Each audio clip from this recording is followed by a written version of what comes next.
अवधूत चिंतन श्री गुरुदेव दत्त श्री स्वामी समर्थ. तुम्हा सर्वांचे आपल्या चॅनलमध्ये पुन्हा एकदा खूप खूप मनापासून स्वागत आहे.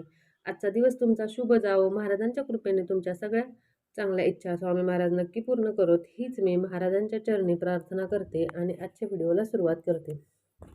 आजच्या व्हिडिओमध्ये मी तुम्हाला मकर संक्रांतीबद्दलची संपूर्ण माहिती देणार आहे. म्हणजेच बघा, मकर संक्रांती हा जो सण आहे तर तो स्त्रियांसाठी खूप महत्त्वाचा मानला जातो. इंग्रजी नवीन वर्षातील पहिला सण म्हणजेच मकर संक्रांतीचा सण. आणि या सणाच्या दिवशी प्रत्येक स्त्रिया छानपैकी तयार होतात आणि स्त्रियांना छानपैकी तयार व्हायला तर खूप आवडतं. आजच्या व्हिडिओमध्ये मी तुम्हाला मकर संक्रांतीच्या दिवशी सौभाग्यवती स्त्रियांनी कोणत्या रंगाची साडी नेसावी, त्याचबरोबर कोणत्या रंगाची साडी नेसू नये, कोणकोणते शुभ रंग आहेत, या दिवशी सर्व बायका बांगड्या सुद्धा भरतात, तर कोणत्या रंगाच्या बांगड्या भराव्यात किंवा कोणत्या रंगाच्या बांगड्या भरू नयेत याबद्दलची माहिती देणार आहे. त्यामुळे व्हिडिओ पूर्ण बघा, व्हिडिओला अजिबात स्किप करू नका. व्हिडिओ आवडला तर चॅनलला सबस्क्राईब करा. चला तर मग व्हिडिओला सुरुवात करूया. तर यावर्षी मकर संक्रांती 15 जानेवारीला साजरी केली जाणार आहे. पौष महिन्यात जेव्हा सूर्य मकर राशीत प्रवेश करतो तेव्हा ही संक्रांत साजरी केली जाते. या दिवसापासून सूर्याचे उत्तरायण सुरू होते. म्हणजे सूर्य हा पूर्वेलाच उगवतो पण उत्तरेकडे थोडासा झुकलेला दिसतो.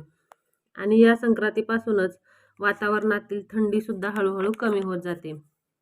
बघा, या संक्रांतीपासूनच दिवस सुद्धा हळूहळू मोठा होत जातो. त्याचबरोबर मकर संक्रांतीला स्नान, दान, देवाचे दर्शन, धर्म यांना खूप महत्त्व आहे.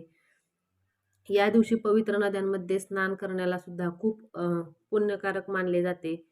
तसेच या दिवशी दान सुद्धा अवश्य केले पाहिजे, कारण यामुळे आपल्या मनोकामना पूर्ण होतात असं म्हटलं जातं. त्याचबरोबर सूर्यदेवाचा आशीर्वाद सुद्धा आपल्याला प्राप्त होतो. मकर संक्रांतीचा सण हा नात्यातील गोडवा वाढवण्यासाठी खूपच महत्त्वाचा मानला जातो, कारण या दिवशी सर्वजण एकमेकांना तिळगुळ देऊन आनंद व्यक्त करतात.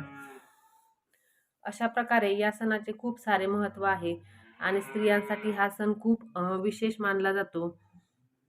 या दिवशी हळदी कुंकूला सुद्धा विशेष महत्त्व असते आणि हा सौभाग्यकारक सण म्हटलं तरी काही हरकत नाही. तर या दिवशी स्त्रियांना पडलेला प्रश्न की कोणत्या रंगाची साडी नेसावी किंवा कोणत्या रंगाची साडी नेसू नये.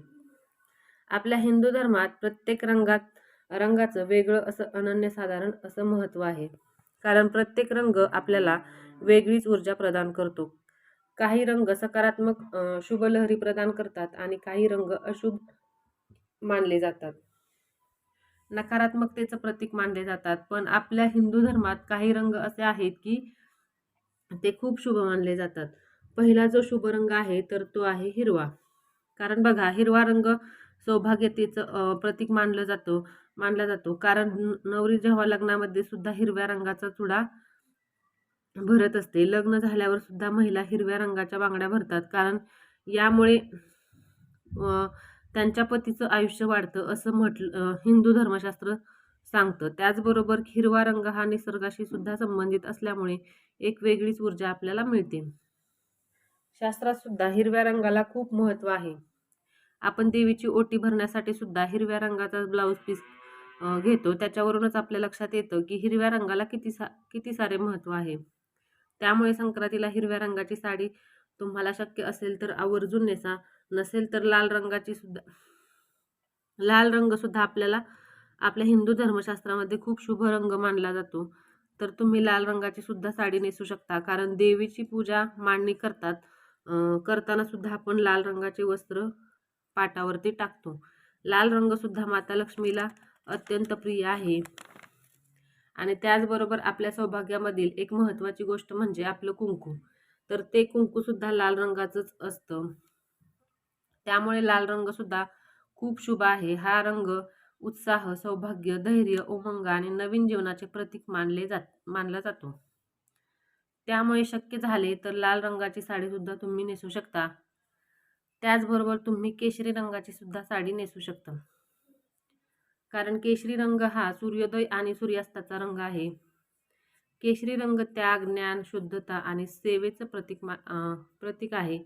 छत्रपती शिवाजी महाराजांच्या सेनेचा ध्वज रामकृष्ण आणि अर्जुन यांच्यात रथांचे ध्वज केशरी रंगाचेच होते, कारण केशरी रंग शौर्य, बलिदान आणि वीरता यांचे प्रतीक आहे. तसेच हा केशरी रंग दैवी शक्तीचे प्रतिनिधित्व करतो, कारण या रंगातून सकारात्मक ऊर्जा प्रवाहित होते. त्यामुळे केशरी रंगाची सुद्धा साडी तुम्ही अवश्य घालू शकता. त्यानंतर बघा पिवळा रंग. आपल्या हिंदू धर्मात पिवळ्या रंगाच्या कपड्याला पितांबर म्हटलं जातं. कोणत्याही प्रकारच्या मांगलिक कार्यात पिवळा रंग जास्त वापरला जातो. तसेच कोणत्याही पूजेमध्ये सुद्धा खूप शुभ मानला जातो. पिवळा रंग हा सूर्यदेव, मंगळ, बृहस्पती सारख्या ग्रहाचे प्रतिनिधित्व करतात. हे प्रकाश देखील दर्शवतात. आणि पिवळा रंग परिधान केल्याने गुरुग्रह सुद्धा बलवान होतो. तसेच सौभाग्यामधली दुसरी महत्त्वाची गोष्ट म्हणजेच हळद. हळदीला जेवढं आपल्या सौभाग्यामध्ये महत्त्व आहे, तेवढं पिवळ्या रंगाला महत्त्व आहे. त्यामुळे पिवळा रंग सुद्धा खूप शुभ मानला जातो. त्यामुळे पिवळ्या रंगाची साडी सुद्धा तुम्ही संक्रांतीच्या दिवशी नेसू शकता. आणि त्यानंतर सर्व स्त्रियांचा आवडता रंग म्हणजेच गुलाबी. सर्व स्त्रियांना गुलाबी रंग खूप आवडतो.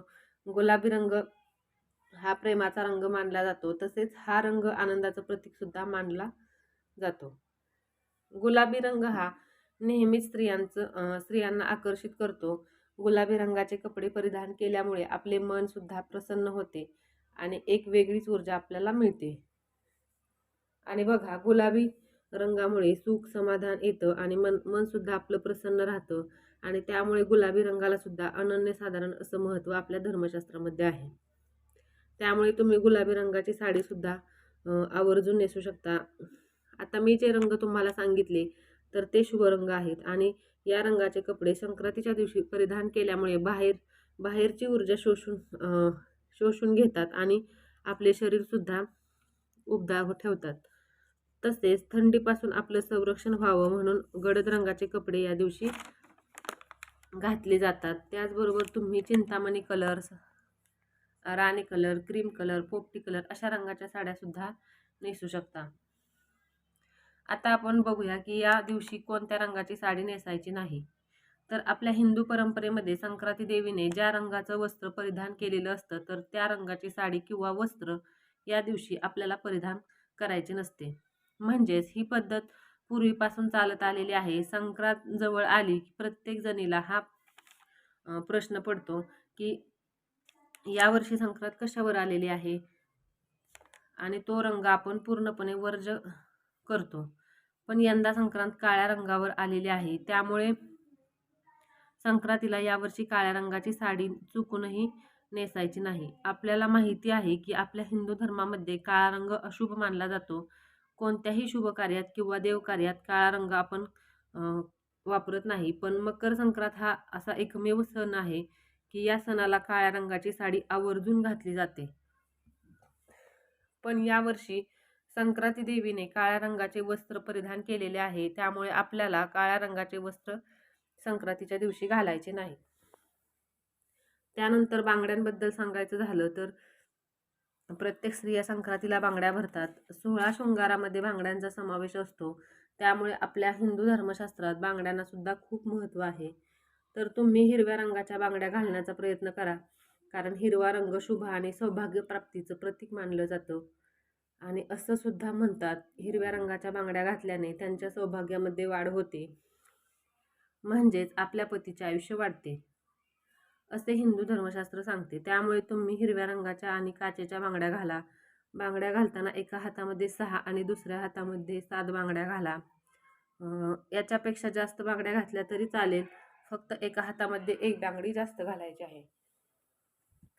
आणि बांगड्या घातल्यानंतर सर्व सौभाग्यवती स्त्रिया लाखेचा चुडा घालतात. तर त्या चुड्याचे सुद्धा खूप अनन्यसाधारण असे महत्त्व आहे. तर तो चुडा तुमच्या सुद्धा हातामध्ये असायला हवा. तो चुडा फार काळ टिकत नाही, पण 1 दिवस जरी हातामध्ये राहिला तरी काही हरकत नाही. फक्त तो चुडा घालायला विसरू नका. तर अशा प्रकारची माहिती मी तुम्हाला दिली की कोणत्या रंगाची साडी मकर संक्रांतीला घातली पाहिजे, कोणत्या रंगाची साडी घालायची नाही, शुभ रंग कोणते आहेत, त्याचबरोबर बांगड्या कोणत्या रंगाच्या घातल्या पाहिजे. एवढीच माहिती तुमच्यापर्यंत पोहोचवायची होती. व्हिडिओ आवडला असेल तर लाईक करा. चॅनलवरती नवीन असाल तर चॅनलला सबस्क्राईब करा. पुन्हा भेटूया अशाच एका नवीन आणि माहितीपूर्ण व्हिडिओमध्ये. धन्यवाद. श्री स्वामी समर्थ.